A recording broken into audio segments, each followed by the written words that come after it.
Mister मुख्य चुनाव आयुक्त राजीव कुमार जी, आप चुनाव आयोग है, हम भारतीय जनता पार्टी नहीं है कि आप पूरी टिक की बात करें, बाई ताकत की बात करें, बाई दबाव की बात करें। सवालों पर जवाब दीजिए।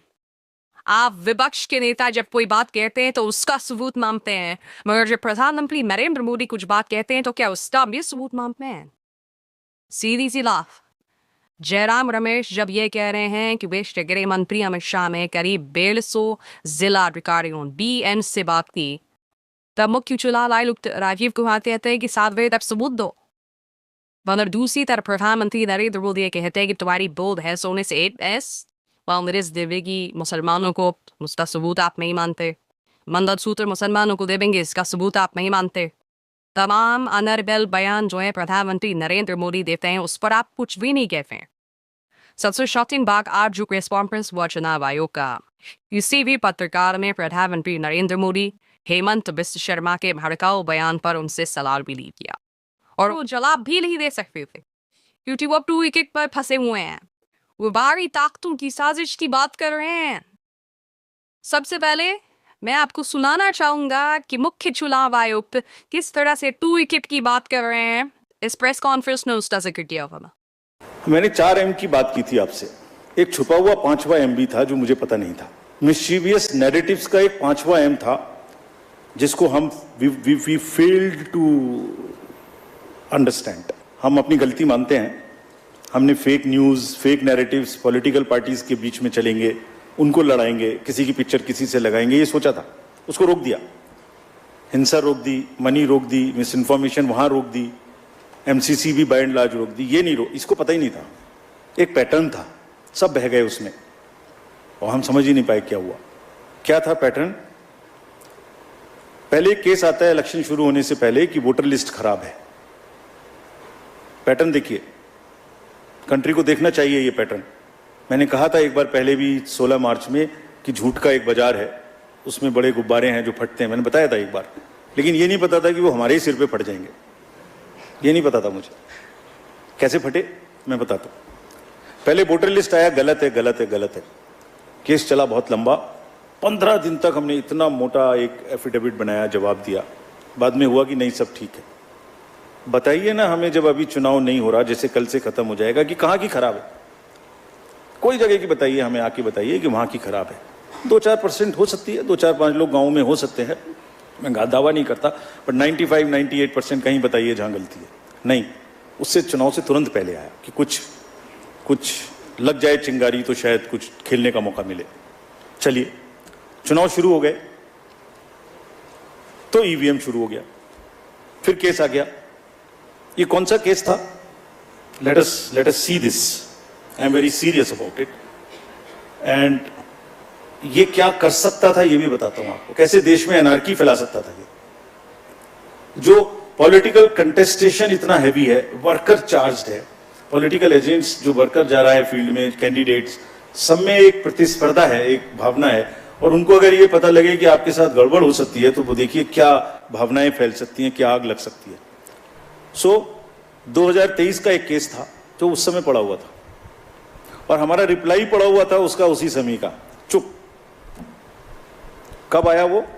पहली फेज से 4 दिन पहले। और 2019 में भी ऐसे ही आया था।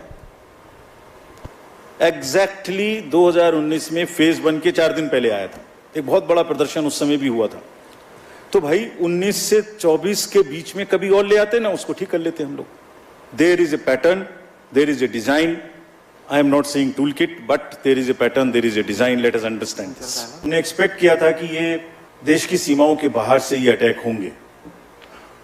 हमने सोचा था, उसके इंजाम हमने कर लिए थे। नहीं हुआ। मैं टेक्निकली बता नहीं सकता क्या इंजाम किए थे, बट हमने इंजाम कर लिए थे, लेकिन अपने में ही हो गया। मैं राजीव कुमारी से पूछता हूँ कि देश के प्रधानमंत्री नरेंद्र मोदी ने कहा कि भाई आपकी सारी संपत्ति ज्यादा बच्चा पैदा करने वाले मुसलमानों को दे दिया जाएगा, वो मुसलमान जो घुसपैठी हैं। प्रधानमंत्री ने मुजरा शब्द का इस्तेमाल किया पर विपक्षी नेताओं के लिए। प्रधानमंत्री में तुम्हारी 2 भैंसों में से 1 भैंस दे दिया जाएगा। हेमंत बिस्व शर्मा अपनी हर सभा में मुसलमानों के बारे में अनर्गल प्रलाप कर रहे थे और मैं नहीं भूला हूं कि आपने अपनी तरफ से बस एक फरमान जारी कर दिया था जेपी नड्डा को, कायदे से आपको हेमंत बिश्व शर्मा और प्रधानमंत्री को यह फरमान जारी करना था, उनके चुनावी कैंपेनिंग पर रोक लगाना था, मगर आपने हिम्मत नहीं हुई। मैं याद दिलाना चाहूंगा मिस्टर राजीव कुमार आपको कि सुप्रीम कोर्ट ने अपने आदेश के दौरान क्या कहा था, अपनी जिरह के दौरान, जब चुनाव आयोग का मामला सुप्रीम कोर्ट के पास पहुंचा था, कि हमें ऐसा चुनाव आयोग चाहिए जो प्रधानमंत्री से भी सवाल पूछने में आनाकानी ना करे, कायरता ना दिखाए, मगर वो सवाल आप पूछ नहीं सकते हैं, उल्टा आप पूरी की बात करते हैं, अनर्गल बातें करते हैं। मैं फिर आपसे सवाल पूछना चाहता हूँ कि आप उन सवालों से बच क्यों रहे हैं? बहरहाल आप बता दी वे बचने पल पेवर अपनाए हुए हैं, चूंकि अब से करीब 24 घंटे के बाद यह स्पष्ट हो जाएगा कि अगली सरकार किसकी होगी। तो अखिलेश यादव कह रहे हैं कि हमारी तैयारी पूरी है। अखिलेश यादव कह रहे हैं कि हम जानते हैं कि बीजेपी गड़बड़ी करेगी, इसीलिए हमारी तैयारी पूरी है। सुनिए अखिलेश यादव क्या कहना। फॉर्म 17C की कॉपी एजेंटों के पास है, लेकिन उसमें ये भी जानकारी होनी चाहिए आपको कि 17C एजेंट के दस्तखत नहीं होते हैं, लेकिन एजेंट के पास वो फॉर्म 17C होता है, उसे जानकारी होती है कितना वोट पड़ा है। ये हमारी पार्टी के कार्यालय में हमारे पास पूरे हैं, क्योंकि हमें पता था कि बीजेपी किसी भी साजिश षड्यंत्र में शामिल हो सकती है, इसलिए जानकारी पूरी हम लोगों ने डे 1 से रखी। अखिलेश यादव ने चुनाव आयोग पर भी करारा प्रहार किया। अखिलेश यादव कहते हैं ये जवाब चुनाव आयोग को देना चाहिए कि अगर किसी को इस बात का शक है कि वोट आखिरकार क्यों बढ़ रहा है, जो फॉर्म 17C है उसमें पूरी जानकारी है कितना वोट पाया है। मुझे उम्मीद है चुनाव आयोग तमाम नियमों का पालन करेगा। देखिए, ये जवाब इलेक्शन कमीशन को देना चाहिए, क्योंकि ये कॉन्स्टिट्यूशनल बॉडी है, और अगर किसी को इस बात का शक है कि वोट आखिरकार क्यों बढ़ रहा है, जो फॉर्म 17C है उसमें पूरी जानकारी है कि कितना वोट पड़ा है। मुझे उम्मीद है कि इलेक्शन कमीशन तमाम नियमों का पालन करेगा और एजेंट से लेकर के जो जानकारी है वो भी सही देंगे। एजेंट जो मौके पर रहेंगे उनको भी सुरक्षा का इंतजाम इलेक्शन कमीशन करेगा, क्योंकि जब भारतीय जनता पार्टी कमजोर दिखेगी, हार की तरफ जाएगी, तो शासन प्रशासन उनका है, उनकी कोशिश होगी कि एजेंटों को भी डराएं धमकाएं। ये सवाल मुख्य चुनाव आयुक्त राजीव कुमार से पूछा गया। बुरी तरह से बौखला गए और उन्होंने कहा कि हम सिर्फ 4 दिन बाद ये जानकारी दे रहे हैं कि कितना वोट पड़ा। सुनिए मुख्य चुनाव आयुक्त ने क्या कहा। नीरज हूँ नेटवर्क 18 से। आपने पोलिंग परसेंटेज डेटा के ईवीएम से जुड़े जो सवाल थे, जो सवाल खड़े किए जा रहे थे सुप्रीम कोर्ट के आदेश के बाद, उस पर संदेह फिर खत्म हो गया। लेकिन ईवीएम वोटिंग टर्नआउट पे सवाल ये नहीं था कि बढ़ाया गया, लोग कह रहे थे पॉलिटिकल पार्टीज के लोग या बाकी लोग, लेकिन ये संदेह जरूर खड़ा हुआ था कि आखिर इतनी देरी क्यों हो रही थी। आपके सिस्टम में कहीं लूपहोल्स थे, चाहे वो आरओ के लेवल पे हो, डिस्ट्रिक्ट के लेवल पे हो, उन्होंने देने में देरी क्यों? क्योंकि आपकी तरफ से आधिकारिक तौर पे जो जारी किया गया वो रात के 11 बजे तक जो अपडेट किया, और उसके बाद सीधे पहले फेज का 11 दिन बाद, दूसरे फेज का 4 दिन बाद, और अभी तक फाइनल डेटा लास्ट फेज के भी आधिकारिक तौर पे नहीं दिया गया। आप वोटर टर्नआउट का जिक्र कर रहे थे, अगर वोटर टर्नआउट का जिक्र कर रहे थे तो फिर उस पे छोड़ देते, अपनी तरफ से नहीं देते। अगर अपनी तरफ से दे रहे थे तो फाइनल डेटा देते। सवाल ये नहीं कि आप बढ़ा रहे हैं, लेकिन सवाल ये जरूर है कि सिस्टम में लूपहोल्स हैं। टोटल वोट हमने 7th फेज की परसेंटेज नहीं दी। कब हुआ 7th फेज? 1st को हुआ, आज 3rd है, रीपोल हो रहा है। आप भी ऐसे प्रश्न पूछते हैं जिसका जवाब देना मुश्किल है। रीपोल हो रहा है आज। पहले दिन रात को 12 बजे, 1 बजे, 3 बजे तक किसी एक पोलिंग स्टेशन पे, किसी एक काउंटिंग सेंटर पे जाके देखिए, आप लोग गए होंगे। 3 बजे, 4 बजे, 5 बजे सुबह तक लोग आते हैं। आने के बाद सबसे पहला काम होता है कि किसी तरह से वोटिंग मशीन को अंदर जमा कर दो, ऐसा ना हो ये गायब हो जाए, कुछ प्रॉब्लम हो जाए। कैंडिडेट के सामने सबसे पहले उसको स्ट्रांग रूम में जमा करते हैं। 6 बजे जो चढ़ा दिया वोटर टर्नआउट ऐप पे, उसके बाद 3 बजे, 2 बजे, 1 बजे, जितने बजे भी लौटे। उसके बाद अगले दिन सुबह उठ के बिना सोए 1 बजे वो फिर से आके वापस बैठ जाते हैं स्क्रूटनी करने। उसके बाद डाटा भरना शुरू करते हैं। उस दिन पता लगता है कि 2nd डे है, वो 3rd तब पता लगता है कि रीपोल तो नहीं होना। कल पता लगा रात को कि वेस्ट बंगाल में 2 रीपोल होने, आज हो रहे हैं। कहां से डाटा देते? 4th डे दे देंगे आपको। सारी फेज में 4th डे दिया है। खाली नैरेटिव्स को प्लीज समझने की तो कोशिश करिए। ये अफवाहें हैं। पहली फेज का जरूर वोटर टर्नआउट ऐप का डाटा, जबकि मिनट असेंबली और पार्लियामेंट वाइज अवेलेबल था। कुछ न्यूज़पेपर्स ने सेकंड डे रिपोर्ट किया है 64%।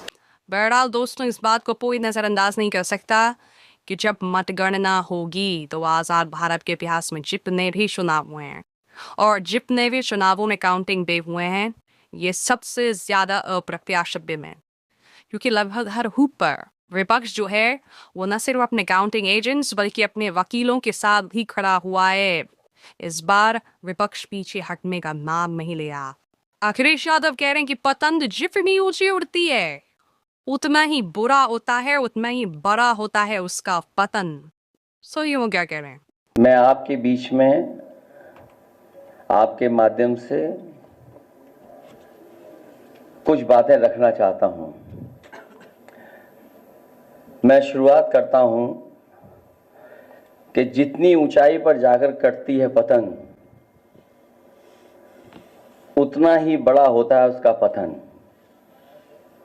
भाजपा कई दोषों के लिए जिम्मेदार है। सामाजिक रूप से भाजपा ने देश में सौहार्द बिगाड़ा, भाईचारा खत्म किया, जाति के खिलाफ जाति, संप्रदाय के खिलाफ संप्रदाय लड़वाया, संविधान द्वारा दिए गए आरक्षण को साजिशन खत्म करने के लिए बेरोजगारों से छल किया, पेपर लीक कराए, देश के लिए आगे बढ़कर लड़ने वालों की बहन बेटियों के लिए जानबूझकर अपने मंत्रियों से अपशब्द कहलवाए, महिलाओं के प्रति अपराध बढ़ाए, मणिपुर हाथरस महिला पहलवान, पिछड़े दलित अल्पसंख्यक व आदिवासियों पर अत्याचार और सबसे खराब व्यवहार किए जाने के लिए रिकॉर्ड बना। तो यकीनन दोस्तों, ये किसी थ्रिलर फिल्म की कम नहीं होने वाला है और इस मंच पर हम आप तक सारी जानकारी पहुंचाएंगे। सारी महत्वपूर्ण जानकारी मैं लाइव भी रहूंगा, इसके अलावा आप तक एनालिसिस भी पहुंचाऊंगा। आपको मेरे मंच पर बने रहना है, क्योंकि याद सिर्फ आप लाइव प्रसारण देखेंगे बल्कि मैं आप तक मिनट दर मिनट एनालिसिस भी पहुंचाता रहूंगा।